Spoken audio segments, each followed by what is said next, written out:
Good evening, everyone. I'd like to welcome you to the September 9th meeting of the Board of Zoning Appeals. I'd like to do roll call, please. Mr. Thomas? Here. Mr. Hackney? Here. Mr. Cavins? Here. Mr. Simmons? Here. Ms. Glenn? Here. We have a quorum. Thank you. Before we make a motion to approve the minutes from last meeting, I'd like to swear in staff, please. Swear to tell the truth, the whole truth, and nothing but the truth, so help you God. I do. Thank you. Okay, I'd like to make a motion to approve the minutes from last meeting. I'll second it. Yeah, a second. We have a motion from Mr. Simmons, seconded by Mr. Thomas to approve the minutes. Mr. Simmons? Yes. Mr. Cavins? Yes. Ms. Glenn? Yes. Mr. Hackney? Yes. Mr. Thomas? Yes. Minutes are approved. Okay, and also I'd like to make a motion to approve the zoning resolution to deny BZA case 2003 related to Janice Constancer application of last time regarding fencing for use dog run and setback on corner lot. I second that. We have a motion on the floor from Mr. Simmons, seconded by Mr. Cavins to approve Resolution 20-03. Mr. Simmons? Yes. Wait, Mr. Cavins? You just said approve or disapprove? We're approving the resolution. The resolution is a denial resolution. Yes. Denial. Good clarification. Mr. Cavins? Yes. Mr. Thomas? Yes. Ms. Glenn? Yes. Mr. Hackney? Yes. Okay, this evening we have two cases. The first case is case 2005. Applicant is Karen Adams of 8443 Ridgecrest Drive. The request is for a variance to allow 13-foot setback versus a required 45-foot setback for adding an attached structure to her home. The second case is case 20-06. The applicant is HP Acquisitions, LLC, 9397 Cincinnati Dayton Road, and the request is for conditional use to construct multifamily dwellings in a central business district. I'd like to make a comment that anyone who will be speaking in regard to either of these cases must be a resident or a business owner in Westchester, and when you approach the podium, you will be sworn in prior to your testimony. Okay, first case, case 2005, staff report, please. So I'd like to make a note that during staff reports, I'm going to remove my mask just for clarity for people that are watching online. I'm as high maintenance as they come, so trust me, I'm as rigid as I can on the masks, but for our viewing audience, it does help.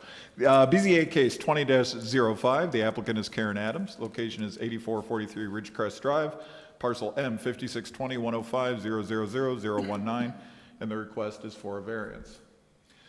The applicant has filed for a variance from the rear yard depth requirement to allow a 13-foot setback instead of the required 45-foot setback per Article 13.062. A site aerial shows the site.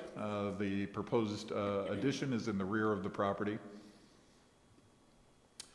The variance standards, which we always read into the record, Article 8.053 requires A, whether the property in question will yield a reasonable return or whether there can be any beneficial use of the property without a variance.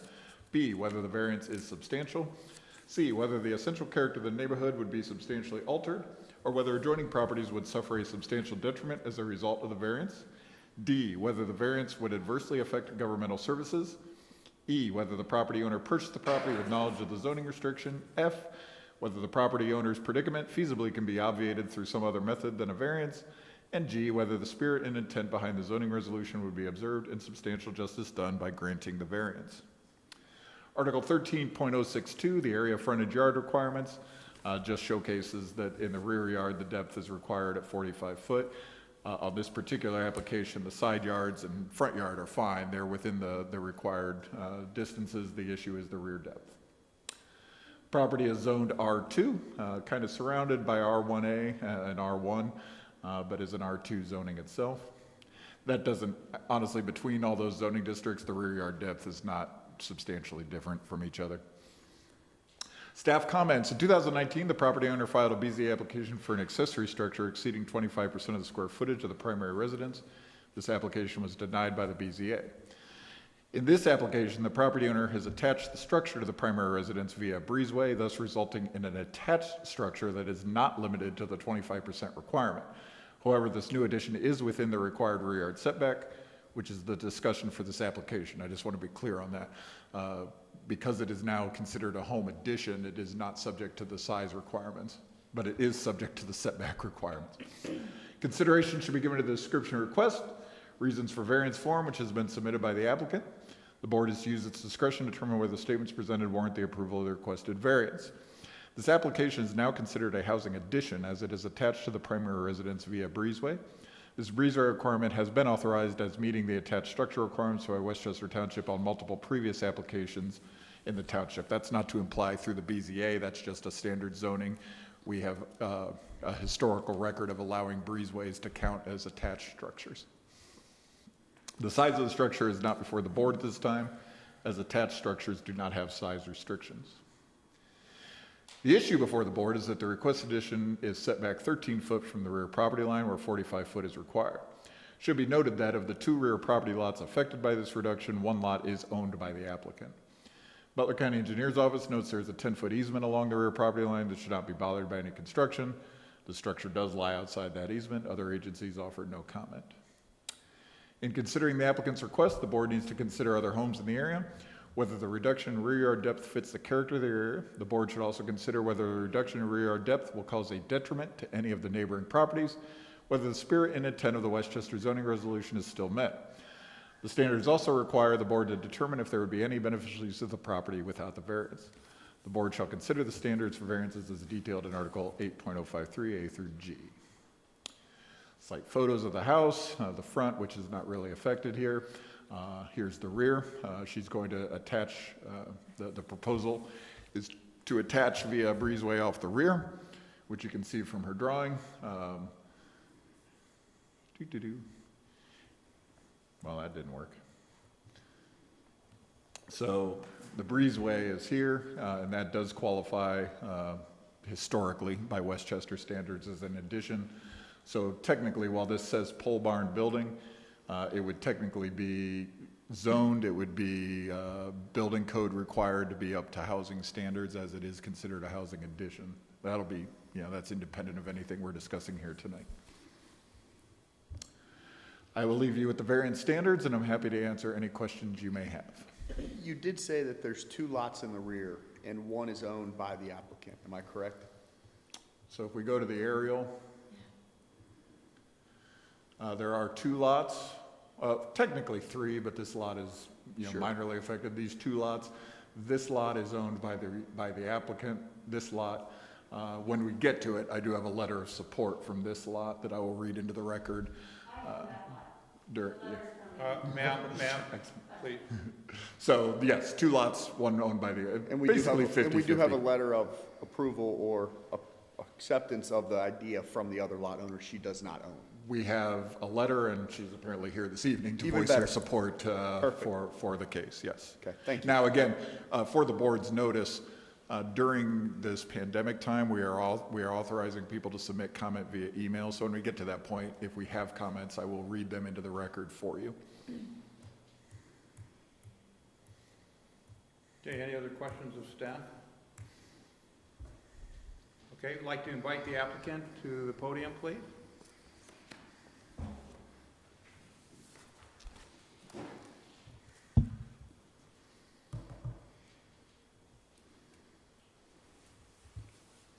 Will both of you be speaking? May I? I'm not a resident. I'm the contractor working with her. Okay, on behalf, okay, yeah, I'm going to ask that both of you raise your right hand, please be sworn in. Swear to tell the truth, the whole truth, nothing but the truth, so help you God? I do. All right, please proceed. Do you mind if I drop my? Yes, please. Okay. I've been working with Ms. Adams since last year. I was not previously involved in the other decisions. I started discussing this build with her about last November. We have done multiple different avenues to try to get this in front of you. The best option for us was to attach with a breezeway and do an addition onto the home. I did send a couple emails with pictures of some ideas. Obviously, I haven't been able to do any plans until we know if we can build or not, but there are some examples of what the building would look like. Oh, that'd be great. Yep. That'd be great. Aaron? Do you have those, Aaron? I'll be honest, I'm not sure that I have those printed out. I apologize. If you've got them, and we can just pass them around quickly. I can kind of give a description of what it would look like. It'll be a standard building. It's going to actually look like a gambrel style post and frame building. A gambrel is not a standard truss. It's not a typical 412 pitch on it. It'll actually have a gambrel truss on it, which is usually a 4-sided truss. It's only going to be standing on an 8-foot wall tall, so it's not going to be, you know, a huge building. It's not going to, you know. Is it gonna have the same kind of pitch roof? It will, as the instead of home it being a itself? triangle truss, a standard triangle truss with like a 412 pitch on it, it's gonna be a gambrel truss. A lot of people might call them an attic truss. So the sides will go up and it'll go up again. So it'll actually have 4 sections to the roof. So it'll look like an enlarged shed like you would see in the back. Correct, like a yard barn. Yep. Right, that's exact, most people would call it some type of yard barn. Sure. Yep. The colors are all gonna be matching, you know, her home as close as possible. I believe she's picked an almond color, also with a copper roof. So it's not gonna be any type of eyesore. It'll match into the property perfectly. We're gonna try to save her deck and attach the breezeway. That way the deck is part of the structure also. There's also gonna be a 8-foot out by approximately 40-foot porch on it too, so it'll look very homely. It's not gonna be a garage. There's no garage doors in it. It'll have beautiful windows, nice relaxed porch.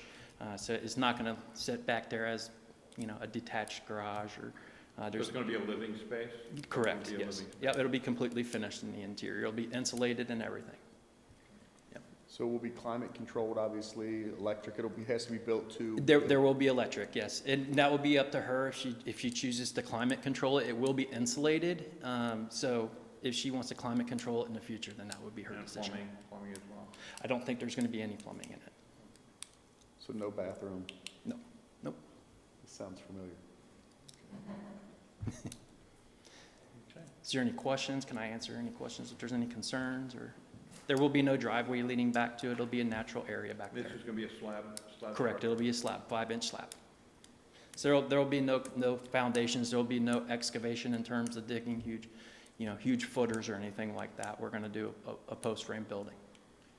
I had a couple of other questions on Sure. it.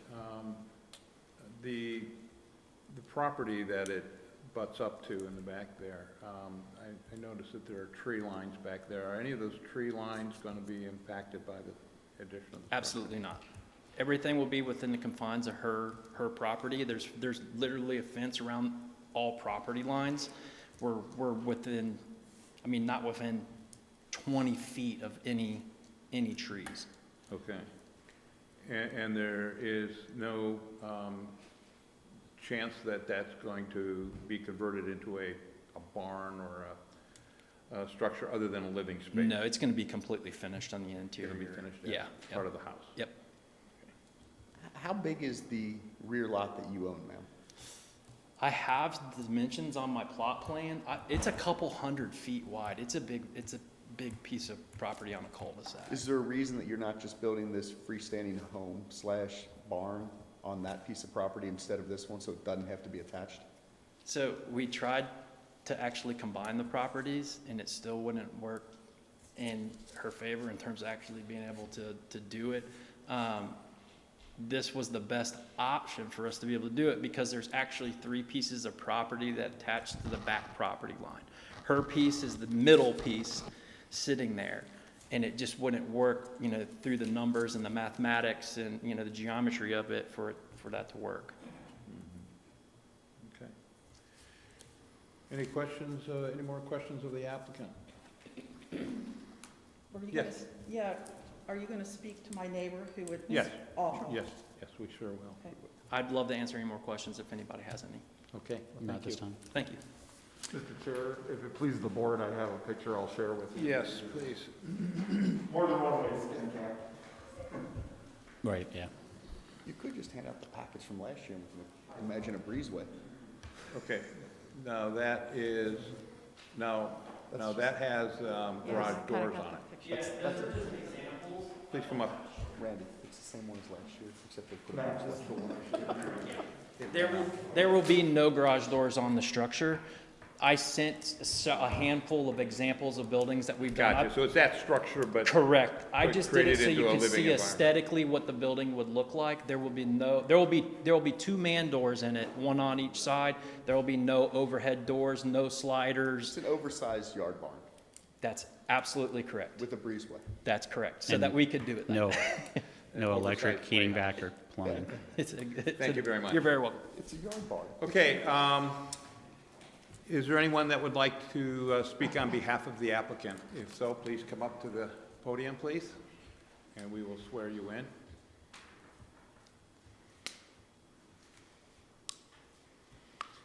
Kindly raise your right hand and swear to tell the truth, the whole truth, nothing but the truth, so help you God? I do. And may we have your name and address for the record, please? My name is Elizabeth Maurice, and it's 7505 Barrett Road.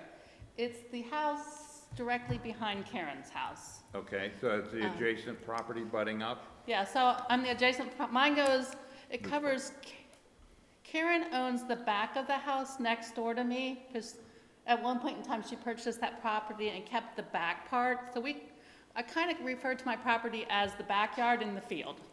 So she basically purchased the field of the house next door. So she has that, and her house is behind mine. Now, my property is about an acre of ground, it's like 7/8, but it goes straight back. So the distance between my house and Karen's house is very great.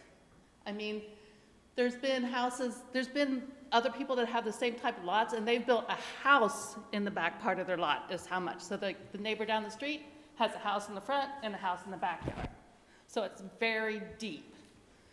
So there's no way that, I mean, even if she built a gigantic barn that was as big as could be, the difference between my house and hers is so great that it would not make any difference. It's like my property isn't really wide, but it's very deep. And so she's behind what I consider my field even. So like when I cut my grass, it's in 3 portions. I cut the front, then I cut the backyard, and then eventually I cut the field. But Got it. So basically, you are in support. I am in support for Karen building, and like I said, she already owns the house, the property next door. And my yard actually goes her yard and then a little bit past her yard, like I'm into her neighbor's yard as far as the width goes. So I have her whole backyard until she gets to the part that she already owns. If for some reason we thought that was too big of a wholesale departure to give that big of an easement, would you be willing to sell your neighbor your field, since it's not your backyard, to help her out? Not really, because I eventually want to build a barn in my backyard, so, Which would make it even closer to her barn. Her addition. which could possibly be, yes, it could possibly be. So we've started looking into that, like the different sizes of what we could have and things like that.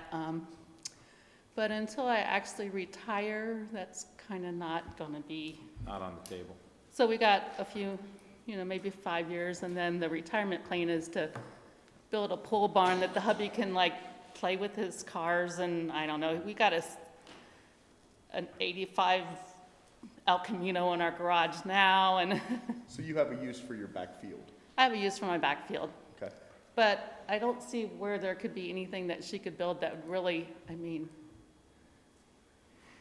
deter from my yard any, and it's so far back. But and we have to keep in mind that it may not always be yours. It may It offend could somebody be. else. Yeah, like I said, the neighbor down the street did build a house in the back area there, but I I get it. can't see that happening. But I understand. it's pretty far away, and And you're in favor. I'm in favor, and I kind of joke that she can't watch me cut the backfield now because there'll be a structure that will kind of, like if she's sitting on her back porch, then I cut my yard, and I'm like, hello, how are you doing, Thank you. now. But I'm in support. Thank you very much. Is there anyone else who would like to speak on behalf of the applicant? Is there anyone who would like to speak? Mr. Chair, I would note, we received one letter, and it was from Ms. Maurice, so I will not read that into the record since she was Okay. here to present on her own behalf. Okay, perfect. anyone would like to speak in opposition to the applicant? Anyone interested in making a neutral comment regarding the application? So we did receive one comment via email. I would consider it maybe neutral, maybe opposed. This is from Marilyn Warmus, who lives at 8451 Ridgecrest Drive, is the next door neighbor. Just asking you to consider the request to block out open space and ventilation when she has so much space where she could locate it in the backyard without blocking space behind her porch. Marilyn Warmus, 8451 Ridgecrest Drive. Which property is that? It's a direct neighbor. Well, Is it below? To Is the it right or below? to the left? Right there? It's Right this here. one. Okay. It's to the south. That is all that we received. And that easement was not a problem? The side easement is in compliance. That is, the Correct. side setback as shown is in compliance. Yeah, okay. But Those are the only we're not gonna items we decide the received rest of it. via Oh, just email back. for this case. Okay. All right, if there are no additional comments, I will close the citizens' comments at this point then, and we will move into deliberation on this case. Well, to follow your point, I mean, the size of each side easement doesn't matter because if you don't get the rear easement, you can't build a structure that big anyway, so. Correct. um, My only thing is, this is deja vu all over again. I think we've already seen what this is gonna look like. We know the size of it. We know all that stuff. It's a matter if we wanna do a wholesale departure on the easement or not. I mean, that's a very large request. Well, I mean, I'm kind of concerned because I don't know if anybody's actually done any surveying on this, but if you actually look at the size of the structure, the deck is 26 feet off the primary residence. This is going to be 30 feet off, and then you're going to have a 24-foot structure. So if you can imagine a structure. That's a breezeway. Well, no, so imagine that deck that's sitting back there. Oh, I know. And then you imagine a structure that is about the same size as that deck right next to it. Is that really 10 feet? Or is it, I mean, is that really 13 feet or is it even more? It's, Closer to the property line. listen, they're putting a breezeway to get through, to get through zoning codes. Oh, no, I get that, but I'm It's saying a- the it's a shell structures, game. the Yeah. structures, I don't know if it's closer than 13 feet, just on looking Yeah. at it. Well, I think we have to make the assumption it's 13 feet Yeah. because that's Right. what the application is. So Yeah. my thoughts are, and I've actually driven by the property and taken a look at the neighborhood, and actually there are quite a few structures in there that are unattached that are quite large. And the reason I'd asked the question about the tree barriers is because it does provide some degree of privacy from some of the neighbors. And if that's not going to be in question, then really it kind of comes down to whether or not we would allow that, 13-foot easement. When were the others, do you happen to know when the other structures were built? Meaning, did they get Well, grandfathered in? Because I don't know when they were built, but the fact of the matter is the character of that neighborhood Sure. would suggest that there are larger, bigger than small sheds throughout that entire neighborhood. But if you recall, there's a reason it was denied last time, is detached because of the size of it. Right, but we can't, that is not on the table right now. No, I understand that. I understand that. And I'll agree with Randy, I've seen structures like this before too, I mean. But we gotta remember zoning codes. That's all I'm Right. saying. Well, I mean, whatever happened in the last case is That's gone. gone and No, done. no, I'm talking about zoning codes for the, as you said, there's some very large structures back there. If they were built prior to these restrictions and all that stuff, that's a moot point how big they are, because the restrictions were not relevant when those were built. Well, Well, I think it again, does, I think it does indicate that it would not be out of character for the neighborhood, because Right. I drove by as well, and there were, I can't remember if it was across the street, but there was a structure that looked almost like a barn, it well, was, there's right next to the property. Yeah. I mean, as you're looking at the front of the house, immediately to the right, there's a fairly substantial barn. yeah, right. That's It's, there. it's And much they're- more than a shed. They're situated throughout that. The problem that I have is, we're being asked to grant, what is effectively a 70% adjustment to the setback. And, one of the criterias up there is whether it's significant, and certainly 70% in my mind is a significant variance from the setback. The other thing that I have a little problem with is the neighbor to the south, I guess, is a little shaky on this, and I suspect that's probably because this is going to block their view of the open area between the houses. When they look to the north, they're going to be looking at the side of this barn, which they probably are not happy with. And, you know, who knows what's going to happen in the future with, you know, other people coming in there. You know, is that going to affect their resale value of their house or not? So those are all issues that I'm struggling with in saying yes to this. I agree. I've got a problem with it, looking at it personally. If I was a neighbor and somebody's gonna infringe 70% of that, that's a big difference. I mean, that really is. I wouldn't want it in my neighborhood. I mean, I don't think any of us would. And if there's a neighbor who wrote a letter saying, hey, here's my concern, maybe she didn't want to flat out say, I'm opposed to this because she has to live next to her. Well, my comment to that, yeah, I hear what you're saying, but the way I kind of think about it is the neighbor that has that issue, the structure is in compliance to the codes on that side of the building. So in terms of encroachment on, over on that side, there is none. It's a, you know, even if she were to move that building up closer to the house and gave, you know, that distance, there's still a chance that you know, that neighbor would be looking into, you know, into that structure. But at that point in time, she's not asking for a variance. She's doing everything appropriately and it falls how it does. If we're gonna give her a variance to block somebody's view or go against what somebody may or may not want. Well, I think first off, we're making an assumption that they were blocking a view. No, they said they were. Would you No, read? I don't think it was said. Aaron, Yeah. would you reread read that email? what the comment was again, please? Yes. The verbatim, just asking you to consider her request as it will block out open space and ventilation when she has so much space where she could locate in the backyard without blocking the space behind her porch. It's Oh, Marilyn not view, it's Warren. ventilation. You're Blocked, yeah. Open space. correct. Open space and Open ventilation. space. And Block out ventilation. open space, And okay. I didn't ventilation, hear view yeah. in there. Right now, she's got a, Ventilation, view, same thing. right now, if you look at the picture, she's got, the people that live in that house have a view that would pretty much go into that open area of the other lot that she owns, and Mrs. Adams owns, and beyond. So it's a pretty open area, and as the neighbor said earlier, it's a pretty big area back in there. It's a field, if I'm not mistaken. Not a backyard, but a field. I also might conclude. Excuse me, ma'am, if you'd like to speak. She's She's with us. I'm so sorry. She's with us. I heard the voice coming this way, and I looked back here, and I heard the That's voice. all right, I'm with you guys. I'm sorry, Okay. Darn mask. There's no conclusion that the people behind her are going to build, I mean, they could also build a second home. So in the future, she might have even more view blocked if you look at the spacing according to the other neighbor who supports this. So, I mean, I'm kind of like,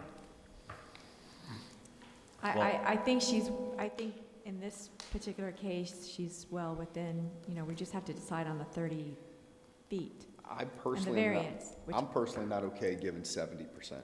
I'm just not. What size of a structure could be built and stay within the setback? Well, I don't think you're gonna have that, and that's what I was gonna kind of bring that to a point, is that it does affect the neighbor to the south, because pretty much almost everything from that deck back, which is about 1/4% of the side yard, that it does affect that neighbor, is going to affect them, because that does touch their property at that point. What if we take the deck? Because it could encroach if What if we you come take the back. deck? What if we take the deck off the house? Well, they'd have to move it closer to the house. So I'm saying, Yeah. if you take the deck off and you have a much smaller breezeway, is that cutting into the needed easement? in the And- But I mean, but you're still gonna have to, you're gonna still have to move that, where you're going with that, you still have to move that a long ways to make up, you know, to So- take it. make up that difference. If I may chime in, and I'm just making a factual statement that has nothing to do with your opinions on the case, I will note that the neighbor to the south already has a very large storage barn of their own. You can see in the picture, this barn back here already exists in the backyard, and that's just a factual statement for your consideration. Did they come in front of us, or was that grandfathered in, or do we Probably know? not a 1,200 If I were square to foot barn. guess, it's probably in compliance as a standalone structure. And the other thing too is that there is another large one on the opposite side from this neighbor here. I get it, but the key is it was in compliance. They didn't Yeah, have to well, come yeah, in. it's not a 1,300 foot square Correct. foot. It was in barn. compliance. And I'll also say this, if you do move that back, that deck is 26 feet off the back, and if you move that, you move that whole structure, 30 feet, you're gonna gain 30 feet, so you're gonna be at 43 feet, That's a lot better than, Certainly, that would be a I lot mean- better to work Correct. with, but Yeah, and you could still attach a small breezeway or even attach it to the house at that point, so that you don't have to worry about. I'd be going willing to out give a the little pole. variance. I'm not going 70%. Well, I'll tell you that right now. And we can always continue this as we know, Yeah, to try to well, work out something on this. what I'd like to do is ask the applicant to come up and let's just find out what level of give and take there might be in this application. Can we invite the applicant back up, please?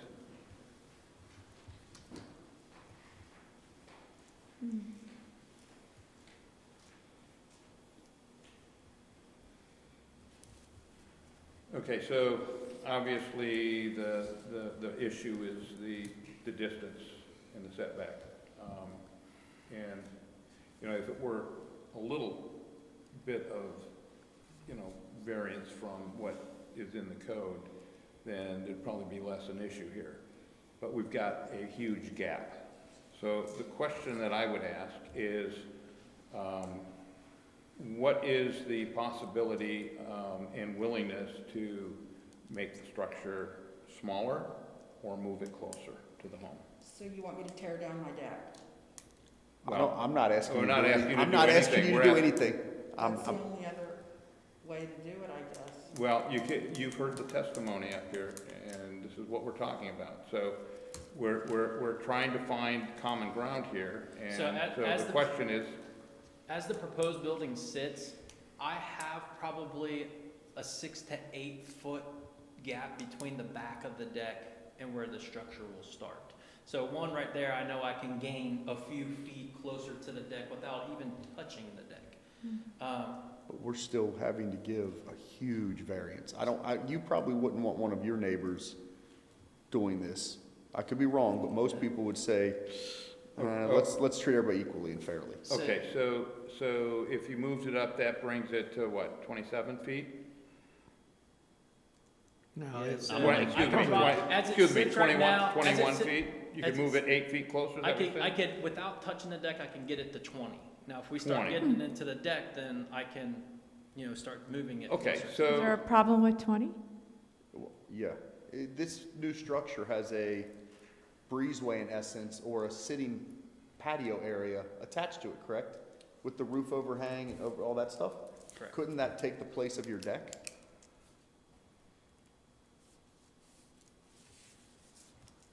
You mean totally take my deck down?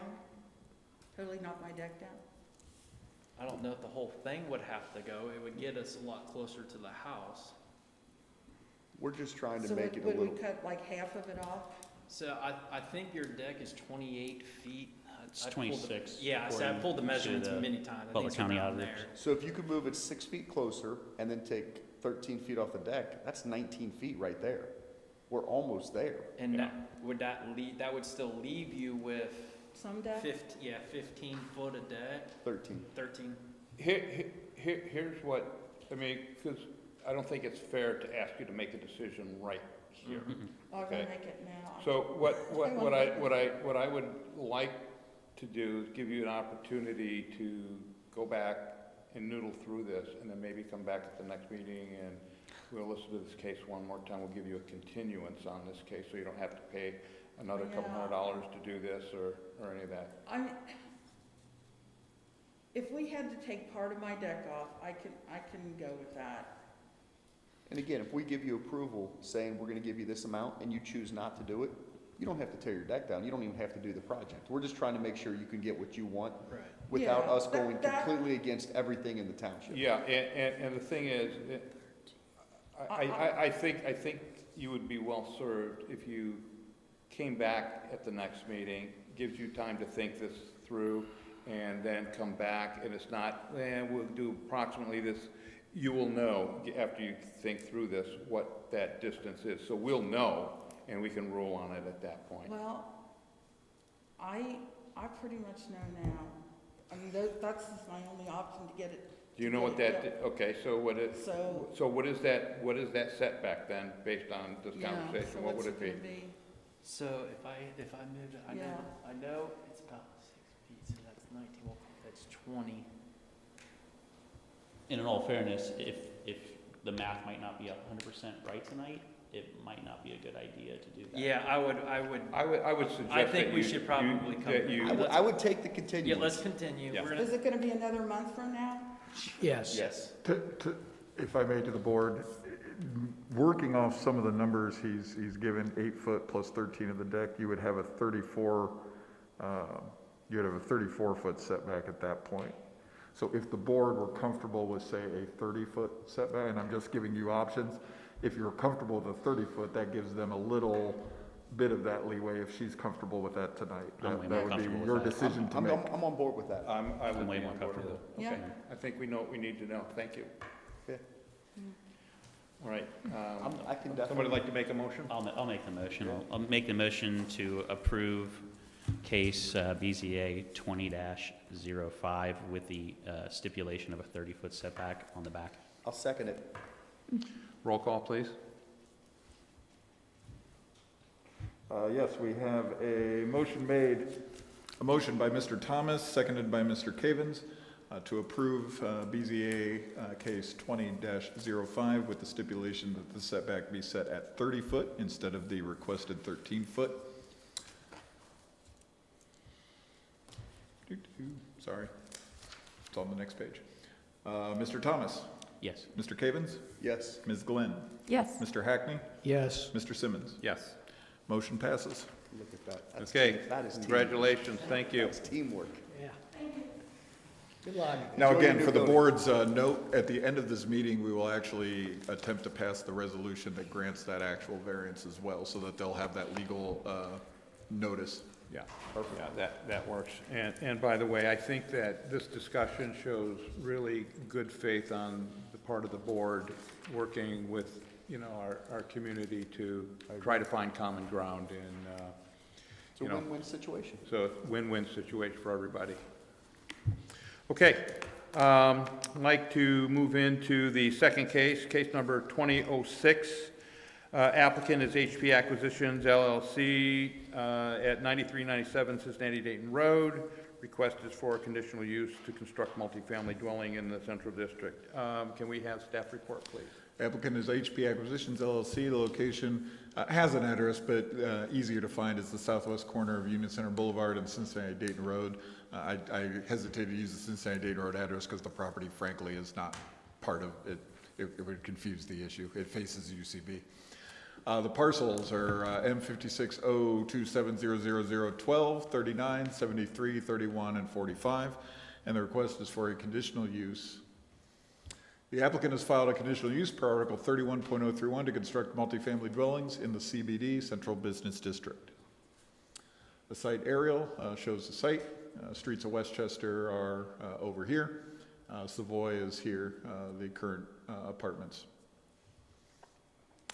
Article 8.54, the standards for conditional uses and special exceptions. In hearing applications for conditional uses or special exceptions, the board shall give due regard to the nature and condition of all adjacent uses. In authorizing a conditional use or special exception, the board should impose requirements and conditions with respect to location, construction, maintenance, and operation that are deemed necessary to mitigate the special characteristics of the use in order to make it compatible with adjacent properties and for the protection of adjacent properties and the public interest. In reviewing an application for conditional use or special exception, the board shall use the following standards in rendering a determination. A, the proposed conditional use or special exemption is compatible in size, character, and scale, and intensity with adjacent existing uses, or is in keeping with the general vicinity in which it is located.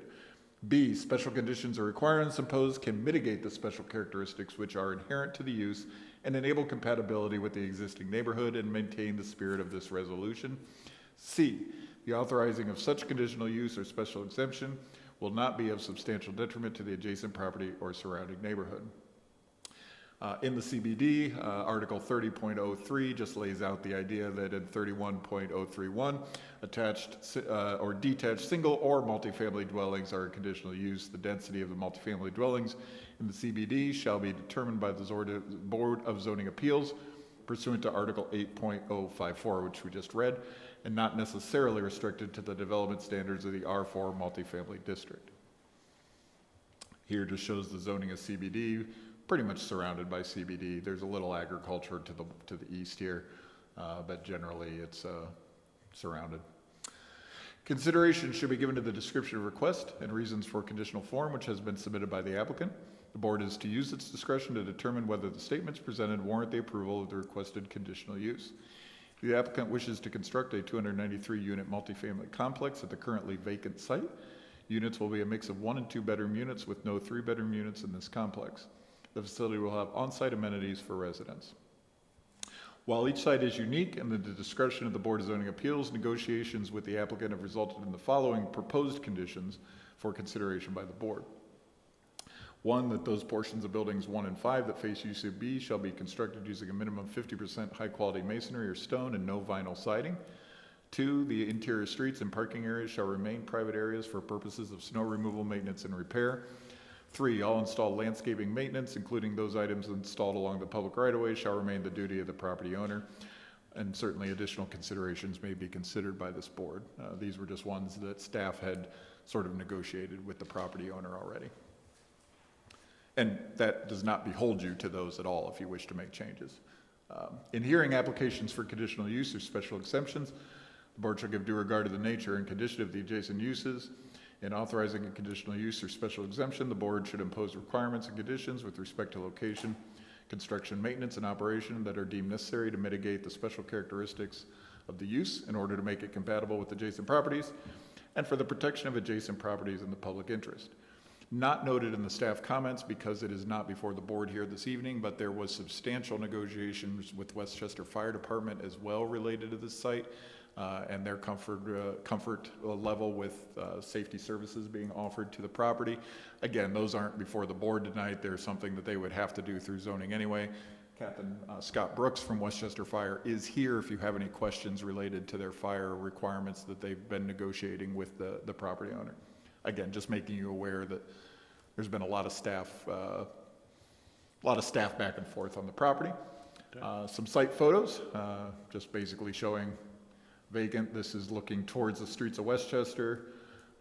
This is looking the other way, towards Cincinnati Dayton Road. You can see the vegetation. The site, as you'll see on their submitted plans, these are the applicant submittals. Specifically, the third one's the easiest to see.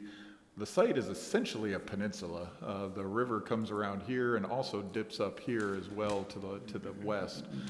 So the site essentially is surrounded on 3 sides by a creek or the Mill Creek as it is. That comes off that retention pond in the back? Yeah, so the retention pond is part of the Mill Creek watershed. The Mill Creek actually comes right along here and then goes into the retention pond that is to the west of the property. And then this is basically it's a collection stream. It's a rainwater stream that goes along the south end of the property. Just making you aware that site access has been challenging, and I know Captain Brooks can speak to the ability to get 2 access points onto the property Without having to build a bridge? You'll see a main one here, and they have also authorized a second access point down here for fire service. That was great negotiation. I'll give credit to Captain Brooks for not making them install a new bridge over Is that an emergency entryway right there? This will be an emergency entryway with gated. That is not for public access, this one. The main access point is here. Okay, the main access? Is off Union Center? Is off Union Center, directly across from Innovation Way. That'll create a nice little area there. And nothing on the south end?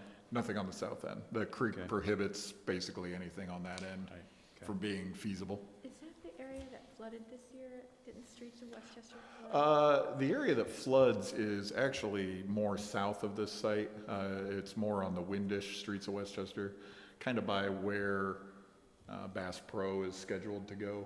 That's the area that has the most direct flooding issues. this That's would not be to a- say I don't know the site well enough to say it's never So flooded. they're above, so this would actually be above. This is not in the floodplain, I can tell you that.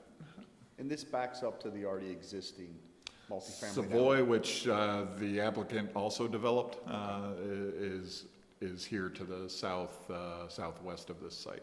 But again, not connected because they're separated by a river. Okay. Or creek, as it is. Okay. Creek, whichever one you want. It's Little both. stream. I'm from the Hick, I say creek. But when Okay, you're selling, and- it's a stream. Any other questions of staff at this point?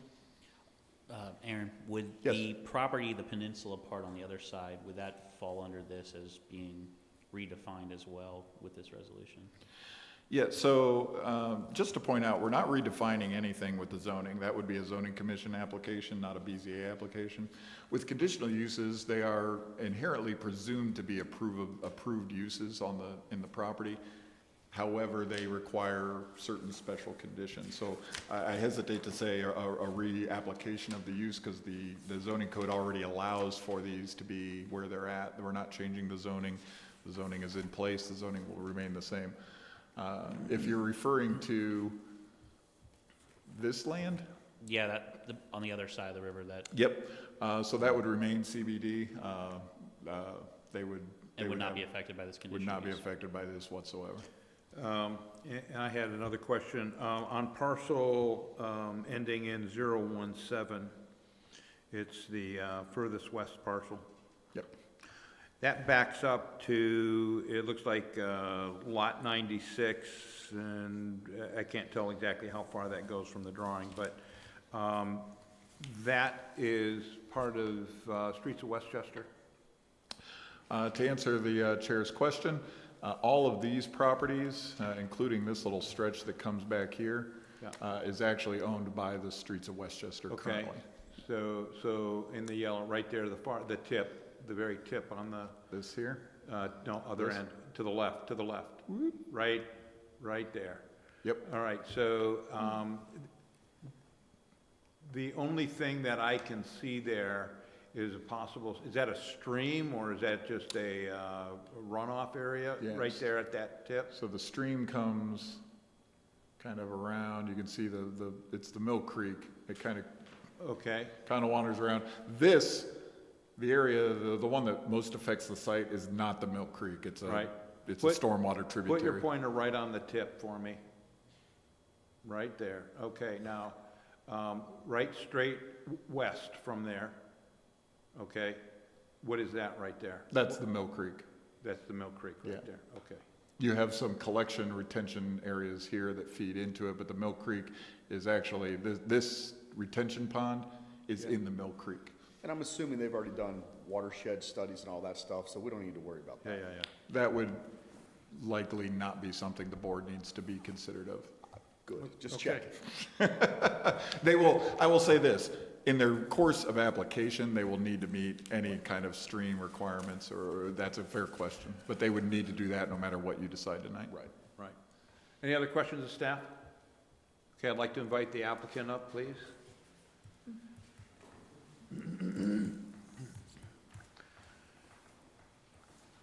I'm asking you to raise your right hand, please, and swear to tell the whole truth, nothing but the truth, so help you God. I do. Chris, would you state your name and address for the record, please? I will. Chris Wannenberg. I live at 8132 Dimmick Road. I represent Schumacher Dugan Construction. I'm the Director of Development for them, and they are the property owner. We are under contract with HP Inc., which is Hills Properties. And we are selling the property to them. And we actually had developed the site. And in fact, if you go on the aerial, we've constructed that's not on this aerial because it was done more recently than the aerial. Down, we go to the site plan. Oh, you got something? Justin, can you switch it back? There we go. Thank you. He wanted a more recent, I have the. Oh, you have an aerial? I I'm have an sorry, aerial Justin, in can you my switch to Hills? presentation. I'll come back to these.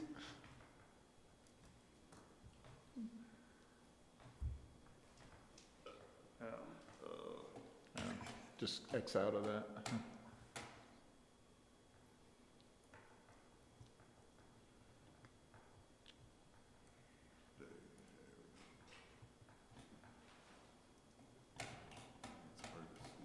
I gotta hit the presentation button. We got it. Thank you. And you can't, you barely see it, but right here, Right there. in this area, is a retention facility that we built in compliance and with the approval of Butler County Engineers Office and FEMA, and our county administrator with FEMA, in order to provide the stormwater retention required for the, where did my, there you go, for the site, for this site. They are purchasing 21 acres, and it goes clear out into here and around here. Actually, the Mill Creek, actually it's the East Fork of the Mill Creek, goes north and along here and then on up through there. It comes around through here, and then a branch, a east branch of the East Fork comes down through here and goes up there. This site is approximately 24 feet higher than this area right here, right? Take a lot of water to get to it. Yeah, if that floods, There's bigger issues. there's all kinds of people who are I'm on in the deep hill, trouble. Exactly. If you're up the hill, you're fine, but the rest of them down below you are in deep trouble. So yeah, the design on this was such that this is green space and retention area, and the creek's coming through here, and it's woods and that type of thing. The creek's along here is wooded, and so trying to get from another access point other than here and other than Union Center Boulevard, basically, is almost impossible. So going in, we knew that, and we've created a site on top of in the 21 acres on top. It's about 9.5 acres. We've leveled out, and it's on top, and the rest of it's sloped and green space down and around it. Okay. And in the land use plan, in the CBD, this spot was called out because I asked for it to be for high density residential. And so in the land use plan, they've accepted and recognized that high density residential would be one of the approved uses for it, high density being in the 40 units an acre type, 30 to 40 units an acre type of project. And so I'd like to introduce you to Michael Hoffer, who is the Vice President of Land Acquisitions or Property Acquisitions for Hills, to explain this project that they'd like to put in here. Great.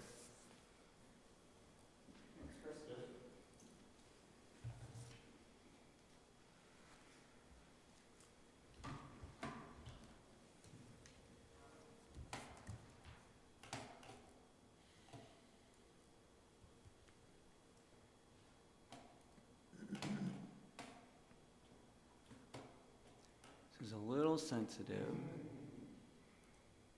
Great. As Chris said, my name is Michael Kopfer. I'm the Vice President of Land Acquisition for Hills Properties. We're happy to be here tonight to present what we hope is our next exciting development to have here in Westchester. I want to give you a little bit of background about who we are and what we've done and why we like this site and what we plan to do with this particular location. All of the pictures you're going to see in this presentation tonight are all properties that we've built and still own today. So we have a history of excellence. We were founded back in 1958 by Murray Gutman, and Hills Property still continues to be owned and operated by the Gutman family, even though we've grown to 250, and it's really probably closer to 300 associates to this day. We are headquartered in Blue Ash, Ohio. This is our headquarter building. Because we're family owned and operated, we're not subject to the whims of Wall Street or to outside investors. Therefore, we build to the long term. Our goal is to build communities that the family can pass down to the grandkids. So we're looking to continue to build and to add more and more high quality, we call trophy properties, to our portfolio. Hills has also continued to be recognized every year by Deloitte as one of the largest private-owned companies in Cincinnati. We're always on the top 100 list. The reason why I share that is not only do we have the experience to do this, we also have the economic capacity to be able to start and complete the project as well.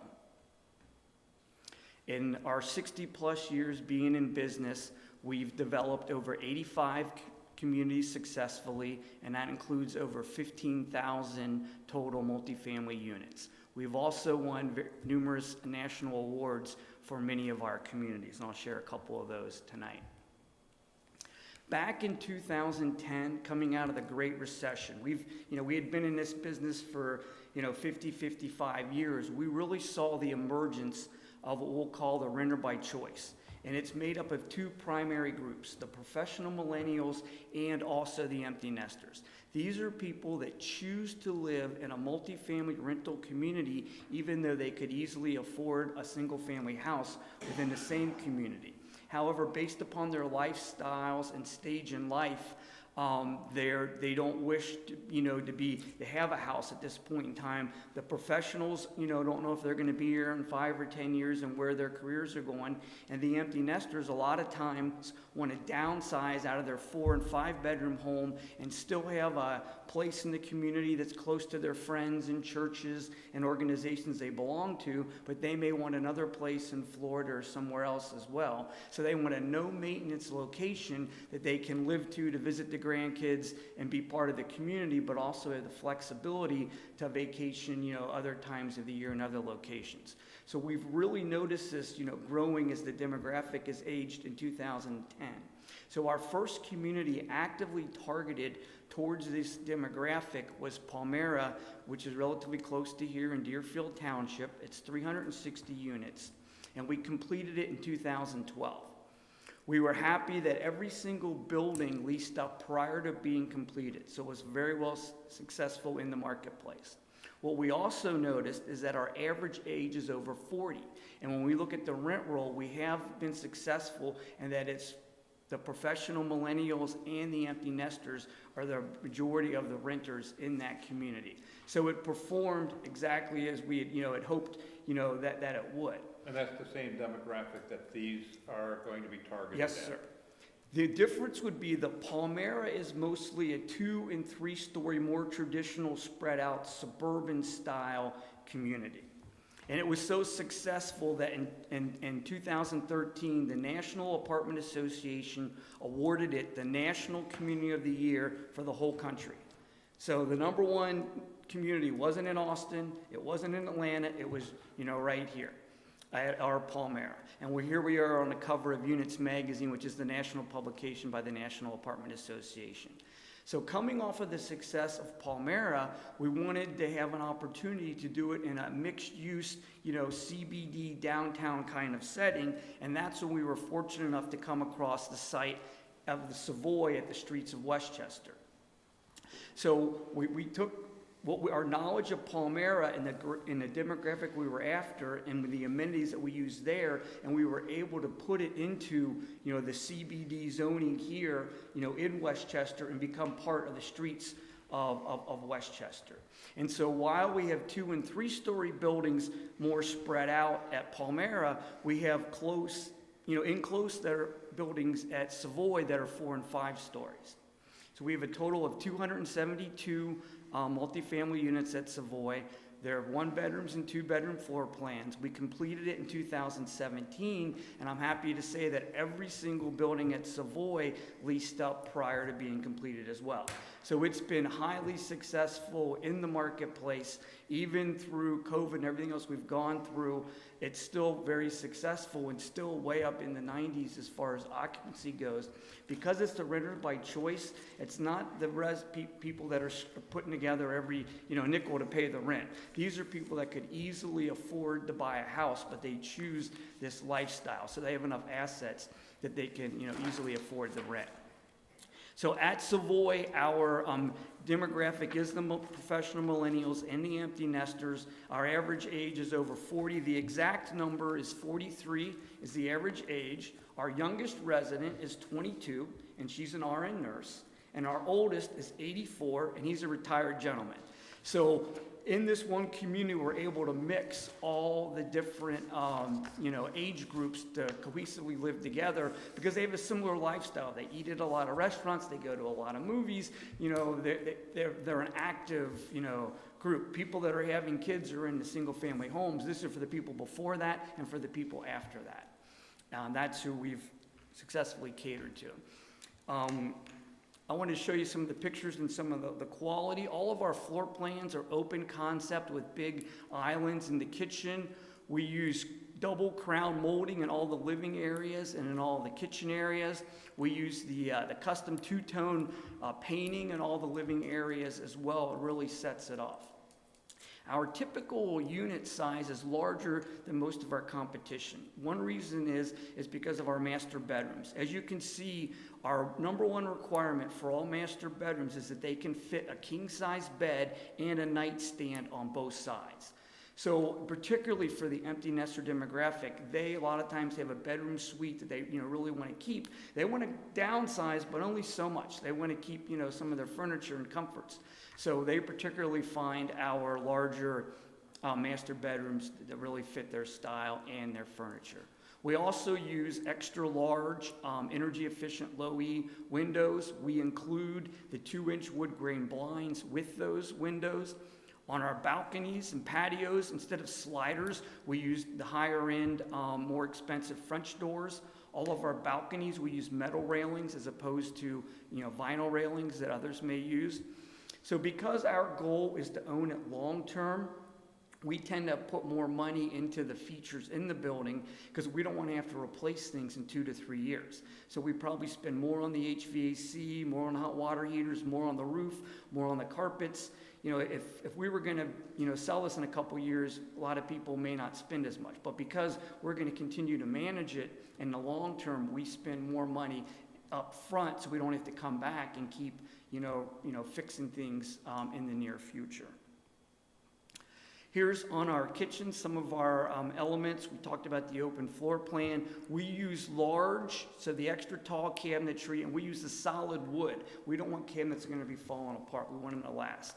We also do LED lighting underneath of them, and we use the glass, tile backsplashes as well. These are items that typically you only see, in downtown Cincinnati, other CBD downtown areas, but we are doing these we did it successfully at Savoy, and we would propose to do it successfully here as well. We also have stainless steel appliances. We use the large designer sinks. We use the fancy designer light fixtures as well. Another thing that differentiates us from a lot of communities is we also have large laundry rooms in most of our plans. This allows people, not only do we include a full-size washer and dryer, but it gives them extra storage space as well, a place to put the vacuum, to put the suitcases, things like that. Again, the empty nesters really like that feature that helps us with that segment. But we also do all of the fast charging USB charging ports in the kitchen area as well as the bedrooms because our millennials really like that feature. Here's an example of some of our bathroom finishes. Again, we're using the large solid wood vanities. We're using the high-end quartz vanity tops, the same as we're using in the kitchen. All of our tubs, we use real tile surround. We inlay tile surrounds. We don't use the plastic or fiberglass surrounds. We also, in our walk-in showers in our 2 bedrooms, they're glass door showers. And we do, we've used fancy light fixtures and do extra treatments around the mirrors as well. And we also include some floor plans, linen cabinets as well, which is what you see here. So these are all items that differentiate us from other communities in the marketplace. Now, in our buildings, we're proposing 5-story buildings here. And at Savoy, we have 4 and 5 stories. The first floor is the lobby with the elevator in the mail area, and then it's the parking garage. And then the floors 2 through 5 are the residential floors. This allows us to be able to offer parking for roughly 80% of the homes will have one parking spot in the garage.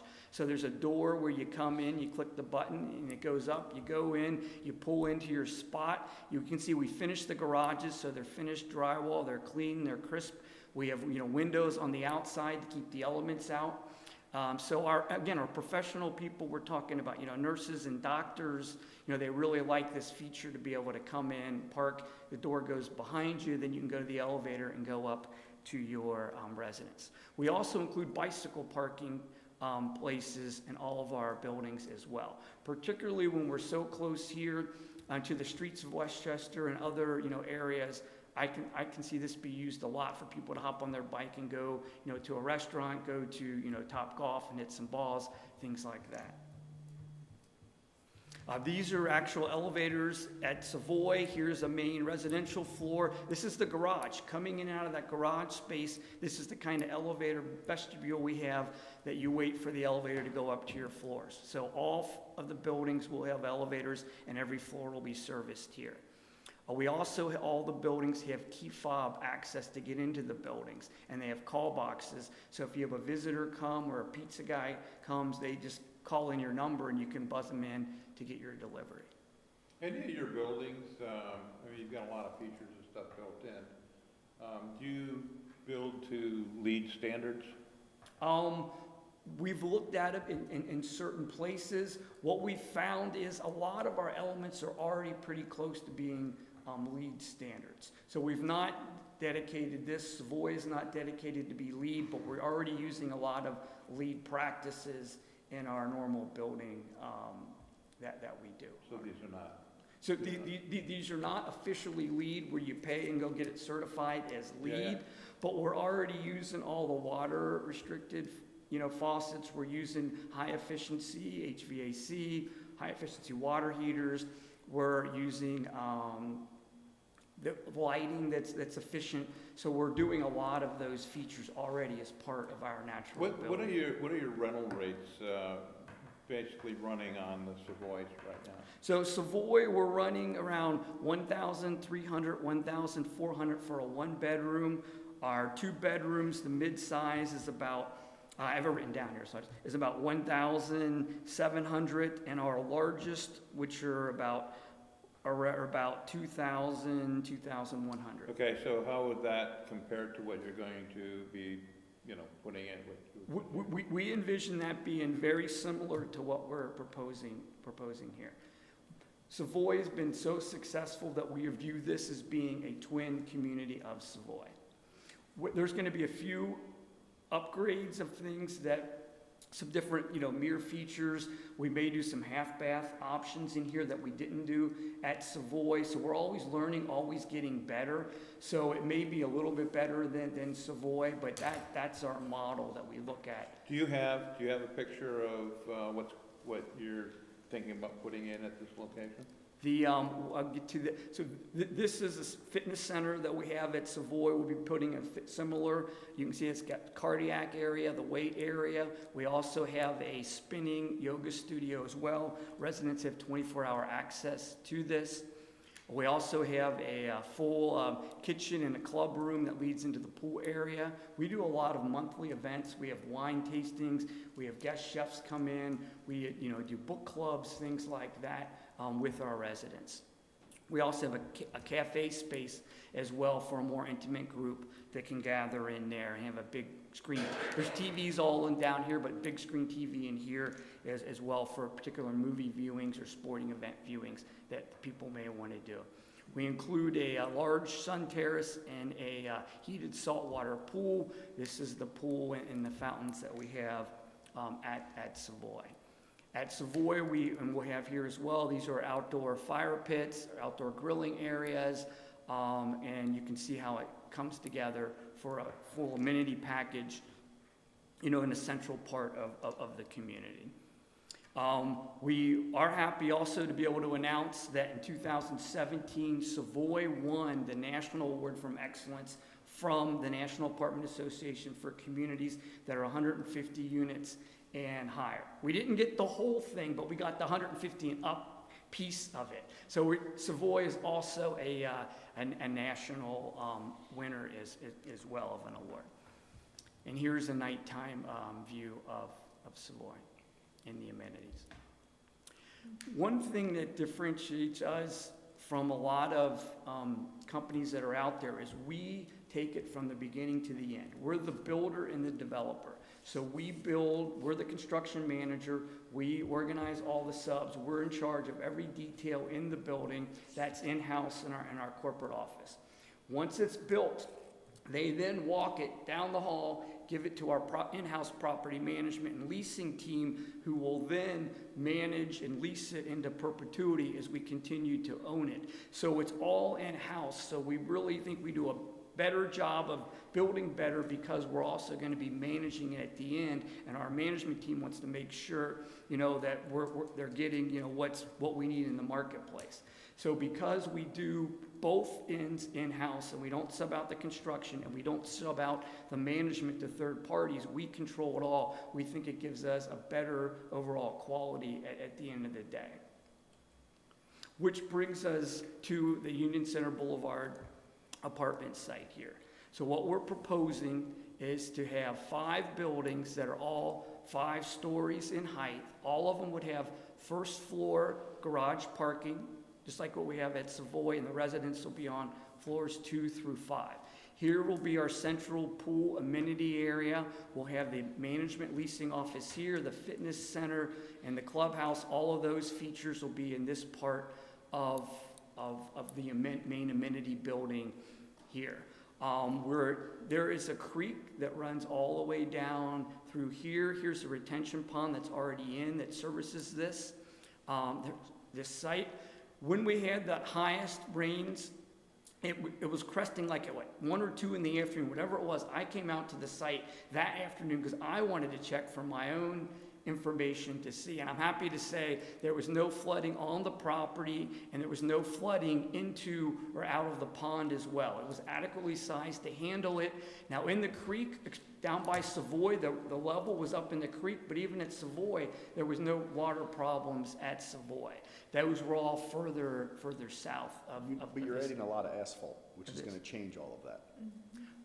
But it's all engineered and designed to go. It's already sized for that.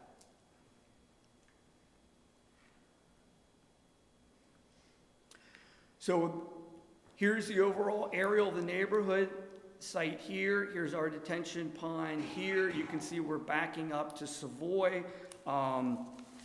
When we looked at the staff report and what Aaron had put in here is, for the conditional use, are we compatible with the size, character, scale, and intensity? We believe that the project we have designed it's a twin of Savoy. Savoy, we think, has been a great asset for the streets of Westchester because it's providing, diners and users of those facilities that are actively in that lifestyle right here, where it's really, it's the same distance away to be able to help further support this. It's a little bit closer for people working in the office buildings here. Right across the street, we have 4-story, downtown, style office buildings. So we think, I've then gone back and I've tried to, I'm not a graphic designer, so I did the best I could of kind of pasting it in here to give you an example of how these buildings lay out compared to Savoy. I have a couple questions for you. Sure. the buildings that are up towards the front, I don't know what building numbers you call those. I think those are, Building one. so buildings 4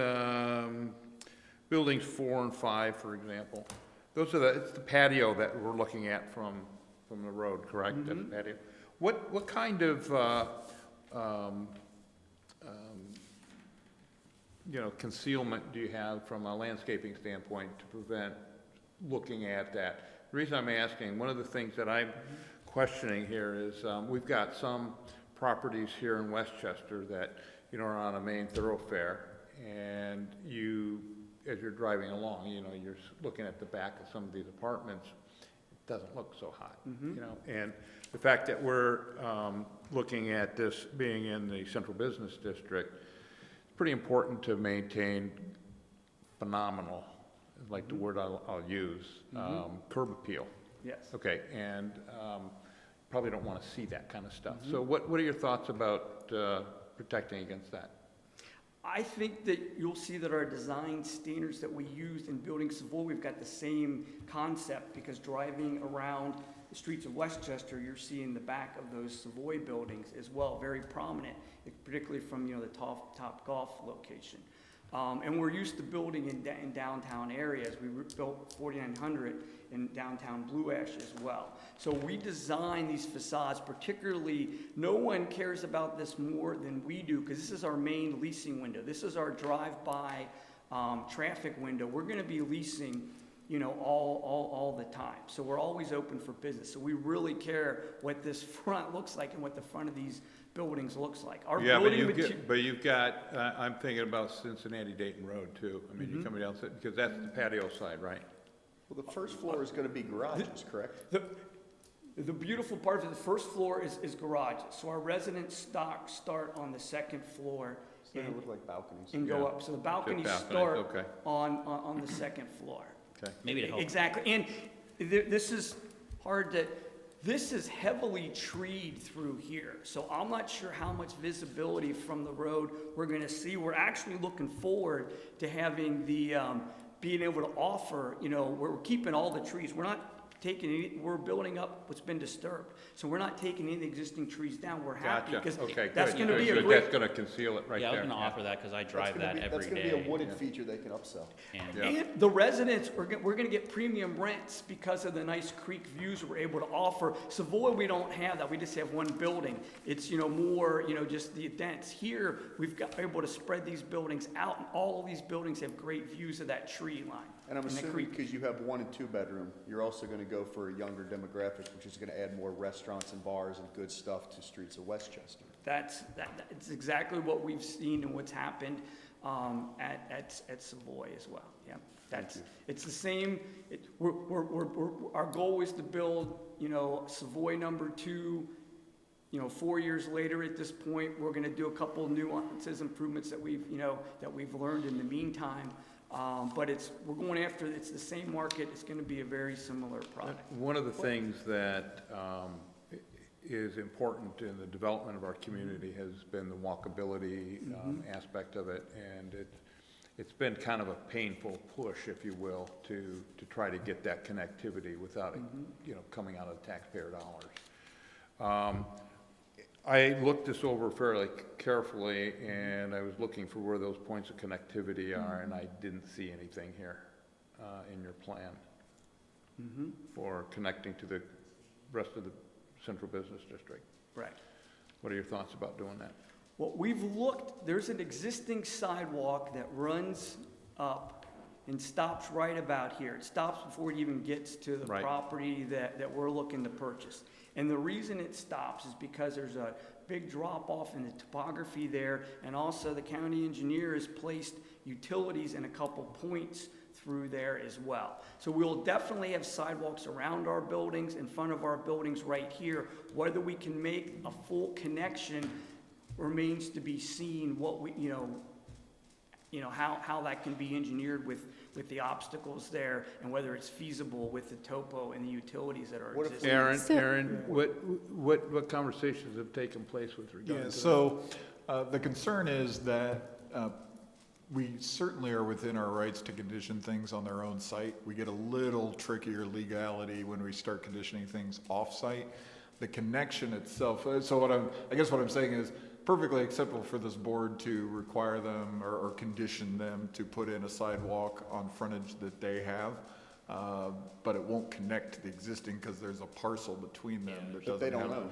That they don't own, and that does get tricky that's a tricky legal What situation. if we wanted a little footbridge over the beautiful stream? to What connect to the I'm other saying sidewalk? is the more likely approach is if they put in their portion and that stub exists there, it is reasonable to think of the township providing the final puzzle piece to connect the two, because there are challenges. It is not as easy as just plopping 4 foot of sidewalk in an empty field. I'm sorry, Okay, Meredith. I was thinking, like, is Metro Parks any part of that? Because I was thinking that would be such a great, like nature walkways, and to your point can't of give having away bikes people's lands. available. People Yeah. want to ride, if you want to ride a bike, you're not going to jump out on Union Center at this point. You want to be able to, if you want to get over to Streets of Westchester to make the bikes and Yeah, to me, that would be really I don't think anybody's gonna donate very land, though. attractive. I would say this, I will not speak for the trustees in any way, shape, or form. I will tell you that the trustees have certainly had conversations about the infrastructure on that side of Yeah. 75. Again, Westchester looks at the private development to put in a lot of the infrastructure, and I think we can conceivably condition that for their property. I think we would be looking at more of a township approach to But all complete the we're actual looking at is condition. this 22 acres, 24 acres, Right. everything else is on. If it's not on their It's outside property, this- it's a little tougher to condition things that are not I mean, on we their can't make property. people do That is- things that they don't own. Yeah. They're in the right of way legally, it's gray. But I would, if I were to advise the board, I would advise that things on the property are well within your conditional rights. And other than that, be quiet and don't worry about it. Well, I don't I know. didn't tell you that, but I don't know that I agree with that comment, to be frank And- about it. and is but- it just- And We support it. let me tell you why. We're a big fan of it, but They're there's on our team also is a wide, median space here on the edge as well. So I can see our residents aged, 22 to, 60 easily being able to take their bike and do that little stretch right there along the median and then get into the streets of Westchester. It's only a small stretch and it's a real wide shoulder on the road there. 100% connectivity is pretty difficult in any community. Yeah. We all Yeah. know that. There's a reason the sidewalk stopped where it did on their property, where they stopped it and didn't take it all the way to our property. Because they didn't own it. Yeah, Chris? They didn't have the rights to, when they put their sidewalk in, they stopped it where they could do it outside the right of way. Right. We can do it outside the right of way and run it into our property or to the, but we need right of way in some of those areas to get back in it. And within the right of way is the township's authority and those type of things. They just spent an awful lot of money on Union Center, doing the rerouting. And in fact, I think that there's a bicycle path now. There is. That goes right Right through the middle of it. That goes right That's through where the I'm middle. going with this. Right, and so maybe we can do a connectivity to that and help some of that work, but, that's not and we're really not at that level of final design of all of those type of things. We're trying to get approval to put something there. For this Yeah. 20-some acres, yeah. Yeah, but from a, let's call it a good faith perspective, I mean, you are coming into and wanting to build in the central business district. And we have connectivity throughout the central business district, and it's been part of the plan. Right. And so, to build a structure, housing structures essentially, showing good faith to make that connectivity up to the point where you can't go any further, then what it does is it leaves a lot less for the township to have to deal with to try to make that direct contact. So would you be open to conditioning, approval on something like that? Where it's, on our property, in front of our buildings where it's feasible, we absolutely would.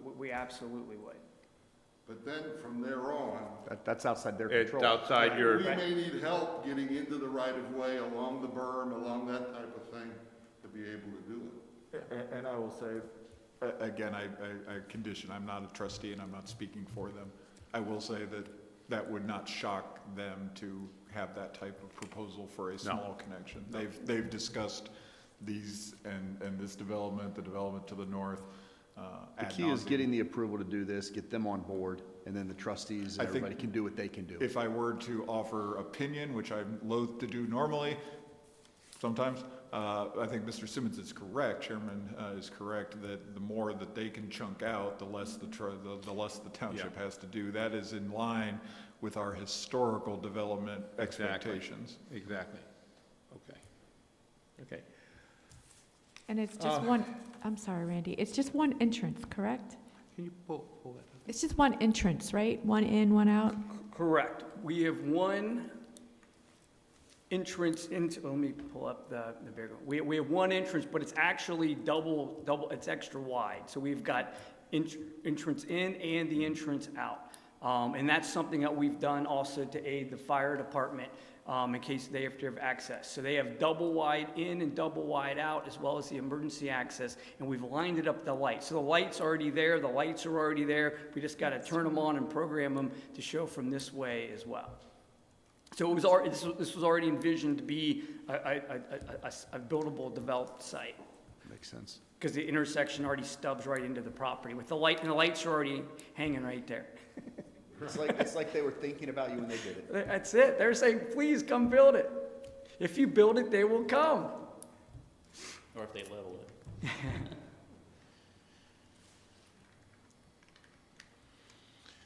Any other questions? Any other comments, sir? Just looking at, the staff report and some of the things it says to look at, it says that, it will not be a substantial detriment to the adjacent property or surrounding neighborhoods. We think not only will it not be a detriment, it'll be a plus, because we're bringing more residents to use the services that are already there. We own and operate and continue the existing apartment community the same size and scale right next to it, and we're always on waiting lists, always have big demand. So our opinion is the market needs more residential, so then we would build this and own this, so we would continue to own and operate both of these properties here. So we think not only is it not a detriment, we think it's a plus for the neighborhood. Okay. Now, you don't have any architectural drawings or anything showing what this Correct. is going to look like? I mean, because everything we've seen is Savoy. Correct. Okay? And we understand that from a quality upscale perspective, that's the direction that you're heading.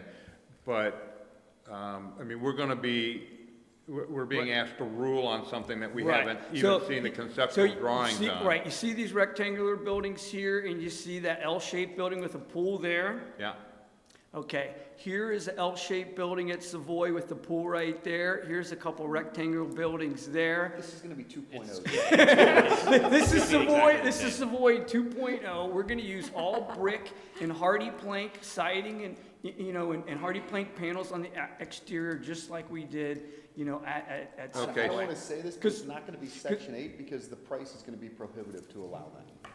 Yes. Let me ask you a question. The property between your two developments, is there any plans for any types of connections there? No, because there is a creek that runs through there, so we're not planning any connection between our two properties, because that is, owned by Streets of Streets as Westchester. well. One of the issues that we talked about, and we tried to talk with FEMA about being able to put a walkway over the, and man, because of flooding and thing down through there, they don't want anything that could possibly catch fallen trees or anything that's going down there and stop it up and Well, work. and it's very, very, because if you've been down Cincinnati Dayton Road, right there at that intersection, when you have a bad rain, it does get high. It does, and that's not, Yeah.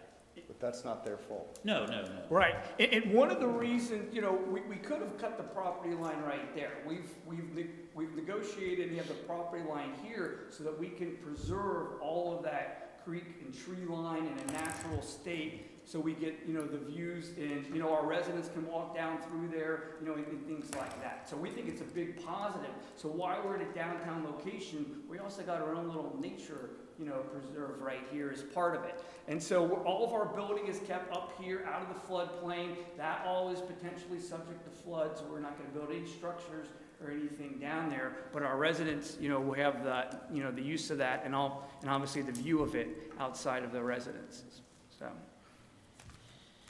Okay. Anything else? Any other questions? Thank you, sir. Thank you. Okay. Is there anyone here that would like to speak on behalf of the applicant? In favor of the applicant? Anyone willing to speak against the applicant? Any neutral comments? And I'll just say for the record, we received no email comments on this project. Okay. So with that, we'll move into deliberation. I think this is pretty simple. I get what you're saying about they're wanting us to approve something that is unknown. They don't. They want us to approve the ability to build something Yeah. that passes our Yeah, regulations. We're not and picking restrictions. colors, we're not picking materials. Yeah, I mean, again, this is pretty straightforward, I hate to say it. Well, I don't think it's, I mean, it is straightforward, but I think that because we have not seen anything that, you know, to move forward, we want to officially put some conditions on it, like, you know, the quality of the facade and so forth, to, you know, to be similar to, Yeah. you know, Savoy, those kinds of things. I would agree with that. And so here are some of my thoughts from a condition standpoint. I agree with what staff had originally put together. That's in character with the design of their structures anyway. But some conditions that I've kind of marked here is the walking path is a big deal for me. Yep. And having some connectivity to the point where they cannot connect any further because of geographical concerns, and the township will have to figure that problem out, would be one of those conditions. I would think that you need to add, if you're concerned about quality, if they're gonna do masonry and brick and stuff like that, or stone, make the rest of it be hardy board or equal when it comes to the siding. That'll eliminate all sorts of other inexpensive items, if we're really gonna go. Well, yeah, I would go so far as to say that, you know, the Savoy and in character some of the other structures in the township have high-quality masonry and, or, you know, stone facades. Why don't we just say Savoy quality exterior materials or greater? To meet or exceed, yeah. Or greater, yeah. Yeah. Because that's pretty easy to prove what it is. Right. I agree with that. And Randy, I agree about the connectivity. I mean, we should have them maximize as much as they can, take it to the edge of the property to create I like You're that. you're talking about the walking path, The yeah, walking absolutely. path. The walking, Absolutely. the To the edge of connectivity to West Streets of Westchester. right up to the edge of the CBD. property, Absolutely. exactly, Yep. exactly. Yep. The point where they cannot connect because of geographical Mhm. I like that. considerations. Yep. Or Okay. ownership.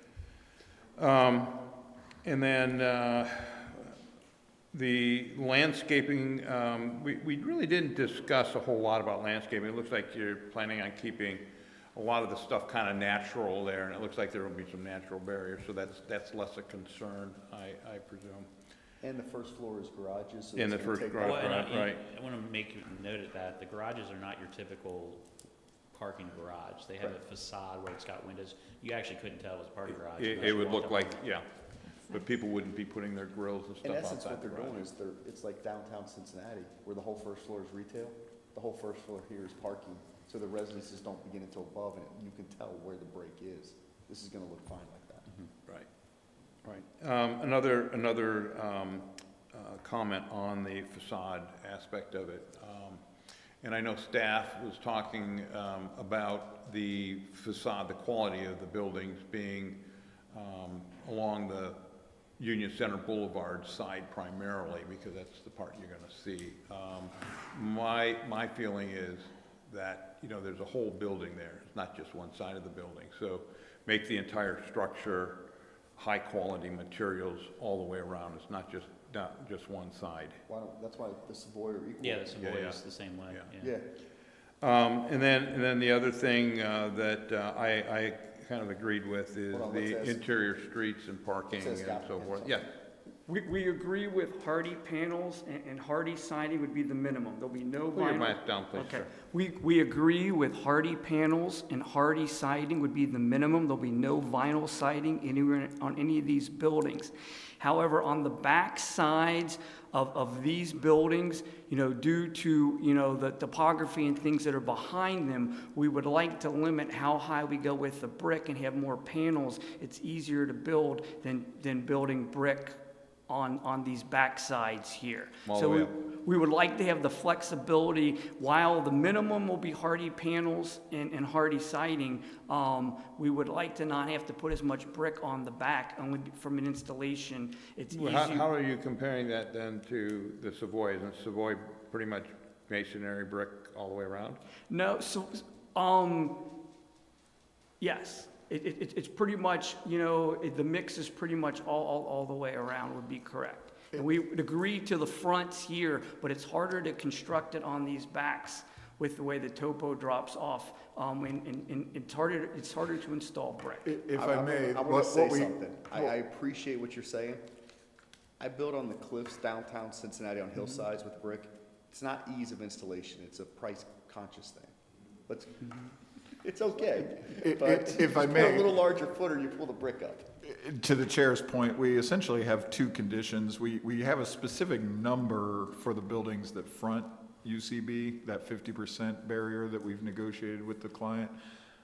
What we also then have, I'm hearing from the board, is an overall condition that the rest of the buildings still be made of high-quality materials, but not necessarily with that same 50%, which they would not be. I don't a necessarily favor. think the back, where all the trees are, I don't think that should necessarily have to be anything more than hardy plank. Yeah.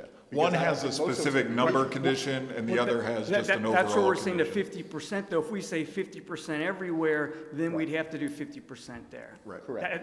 That's my, Yeah. that's my. Yeah, so it's gonna be, Don't say it it's will not- be all the way around, it'll be consistent all the way around the building. Except for the frontages. No, we will have more brick on the front, is what we're saying. Yeah. The minimum material will be a hardy plank, hardy board, hardy plank, hardy siding will be the minimum quality that we use, but we will have more brick on the front than we will on the back. You're asking for a reduced amount on back. Yes. And Well, again, just no amount, frankly. It won't be a brick instead of percentage. hardy. No, it'll be hardy instead of brick. Well, on the front, it'll be No, more. no, the back will be hardy and no brick, yeah.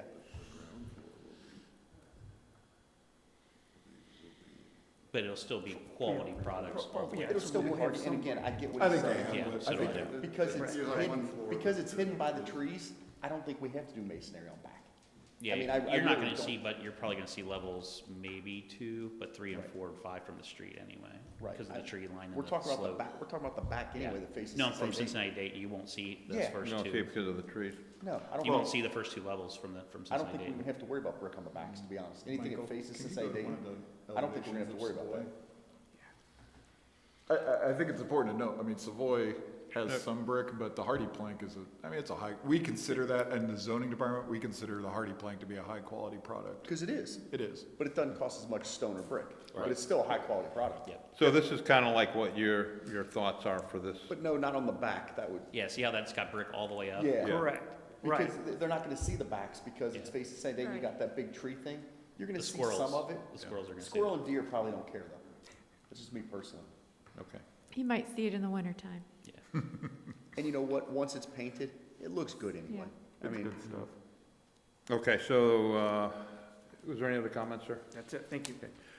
So from a condition standpoint, then we would say that 50%, brick masonry on the front. Yep. Front areas, and remainder, high-quality hardy plank or better. hardy plank or better construction materials.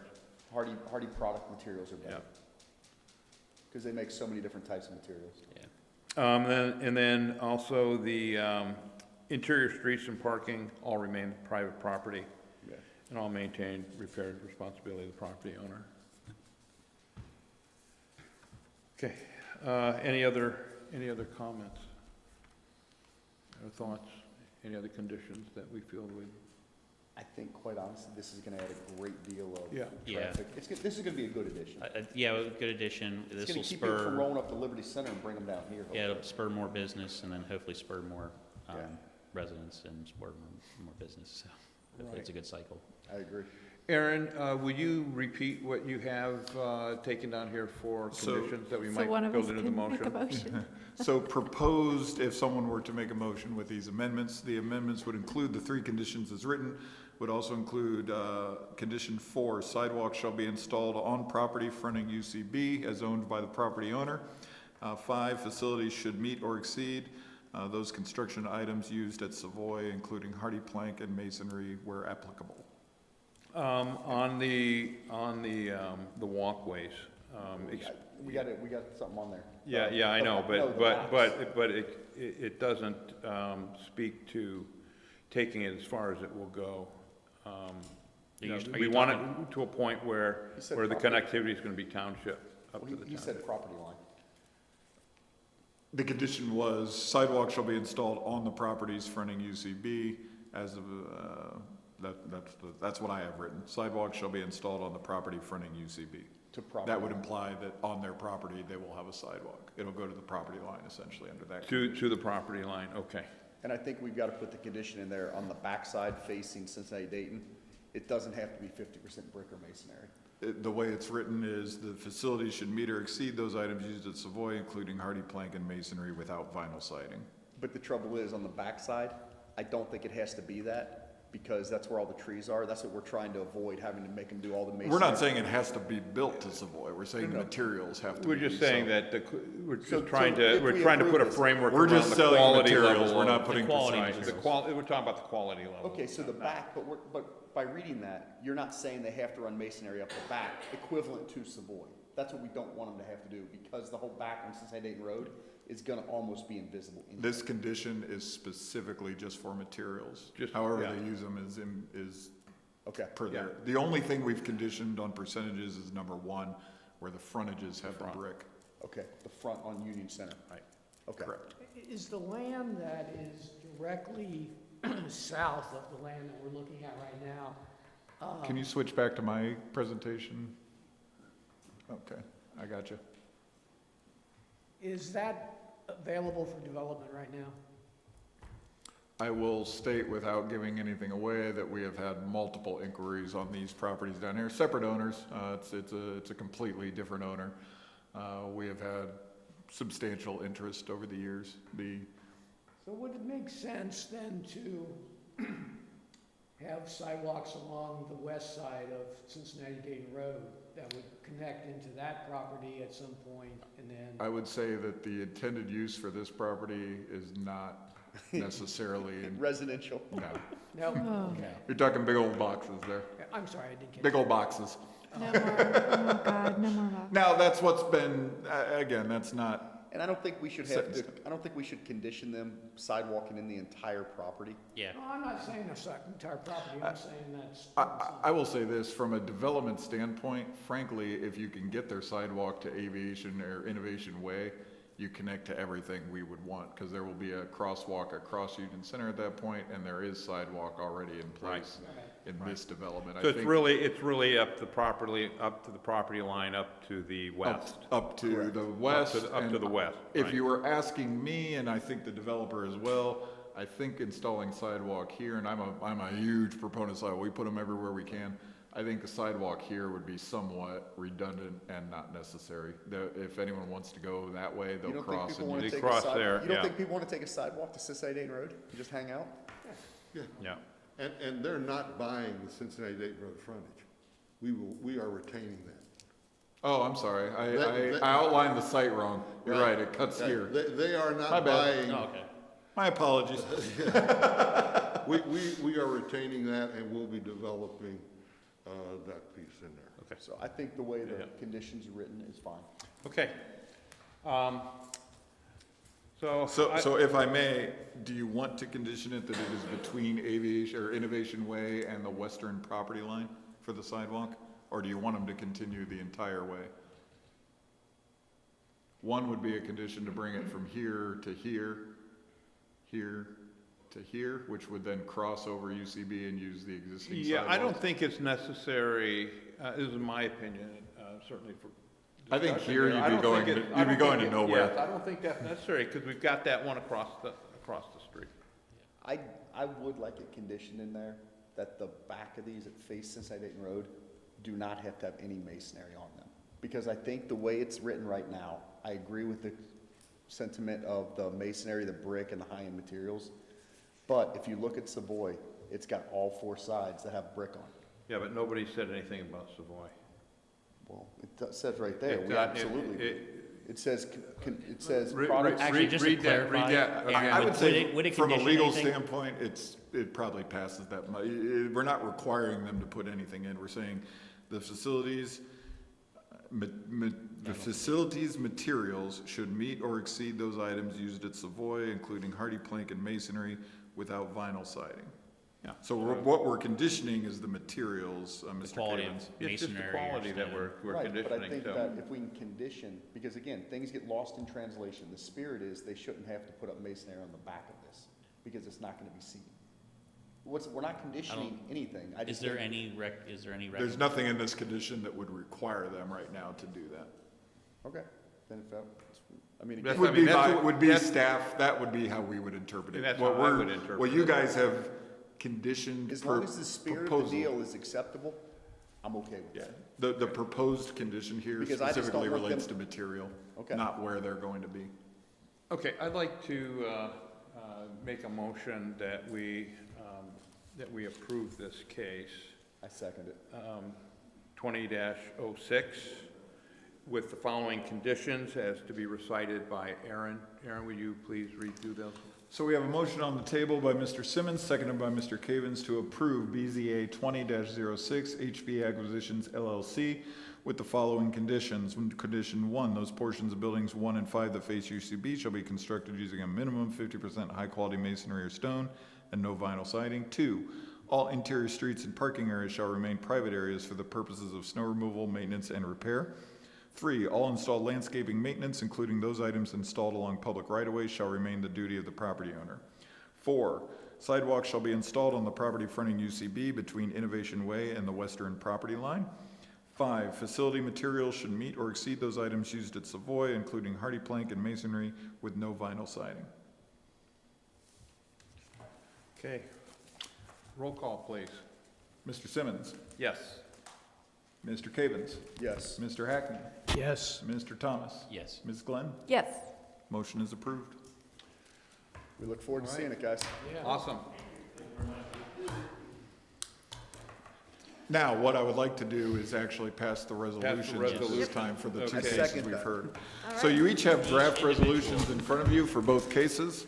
What we will be approving tonight is the actual resolutions for approval of application BZA 20-05 with the following change. In the therefore it be resolved, the requirement will to be allow a 30-foot setback instead of the required 45-foot setback per Article 13.02. That will be the change that is made to that.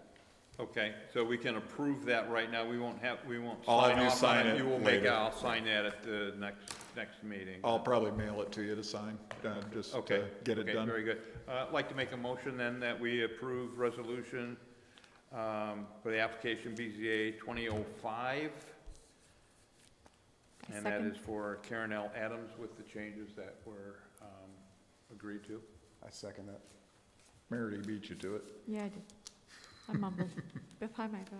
We have a motion on the floor by Mr. Simmons, seconded by Ms. Glenn, to approve Resolution BZA 20-05 with the minor change to allow for a 30-foot setback instead of the required 45-foot setback. Mr. Simmons? Yes. Ms. Glenn? Yes. Mr. Thomas? Yes. Mr. Cavens? Yes. Mr. Hackney? Yes. Resolution is approved. Okay, moving on. I would like to make a motion that we approve resolution, let's see here.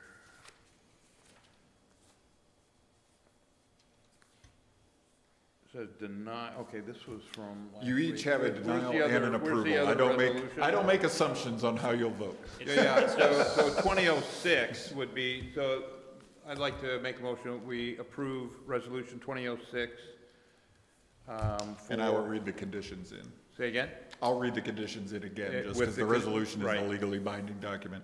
Right. We have a motion. You have a second? I'll second it. We have a motion on the floor by Mr. Simmons, seconded by Mr. Thomas, to approve Resolution BZA 20-06 with the following conditions. 1, those portions of buildings 1 and 5 that face UCB shall be constructed using a minimum 50% high-quality masonry or stone and no vinyl siding. 2, all interior streets and parking areas shall remain private areas for purposes of snow removal, maintenance, and repair. 3, all installed landscaping maintenance, including those items installed along public right-of-ways, shall remain the duty of the property owner. 4, sidewalks shall be installed on the property fronting UCB between Innovation Way and the western property line. 5, facility materials shall meet or exceed those items used at Savoy, including hardy plank and masonry with no vinyl siding. Okay. I have a motion and a second. Roll call, Mr. Simmons? Yes. Mr. Thomas? Yes. Ms. Glenn? Yes. Mr. Hackney? Yes. Mr. Cavens? Yes. Resolution 20-06 is approved. Thank you. That really helps us a lot to have the resolutions taken care of. Awesome. That's great. Congratulations. Looking forward to it.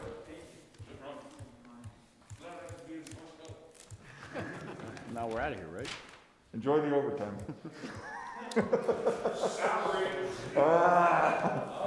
Welcome to the club, buddy. We're volunteered, so don't complain. Okay, any unfinished business here? I will just note to the board that we received no applications for the next month, so we will not be meeting in October. Okay, Which makes passing the resolution even that much more. Yeah. And not continuing the thing even better. Oh, yeah. and how about any new business from staff? I have No nothing. new business, okay. I'd like to make a motion that we adjourn our meeting. Second it. Roll call, please. Motion on the floor to adjourn, seconded by Mr. Cavens. All in favor, say aye. Aye. Opposed? Thank you. We're adjourned.